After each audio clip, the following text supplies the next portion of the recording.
Today we worked on lesson 6.4, and this is getting us ready to compare fractions, and so they had to learn how to get common denominators with fractions.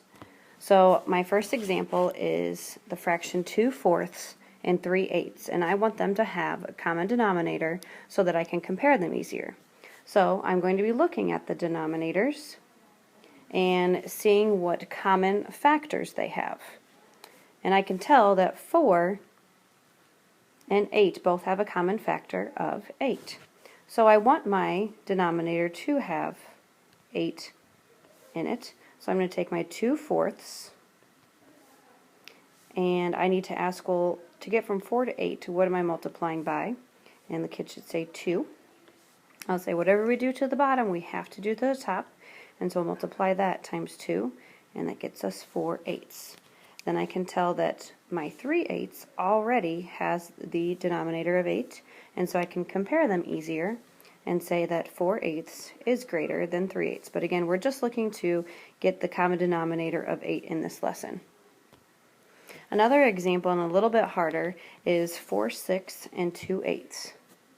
And for this one, we're looking at 6 and 8. And I don't see anything right offhand, so what I tell the kids to do is list the common, or list your factors, list your multiples for 6. So I have 6, 12, 18. And I'm going to stop there for now and see if I can just do 3 for 8. And I have 8, 16, 24. And I don't see anything they have in common yet, so I'm going to go back up to 6 and do one more, and I see that 24 is a multiple. So the least common multiple is 24. So I know that my 4/6, I want to have a denominator of 24. 6 times what is going to give me 24? And I know 6 times 4. Whatever I do to the bottom, I have to do to the top.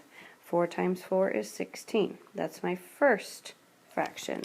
Then I look at my 2/8.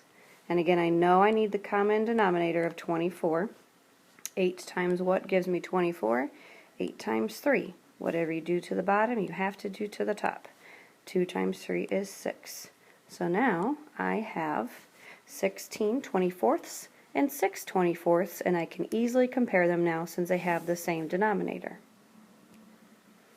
Students, this next page here are the two problems I would like you to work on.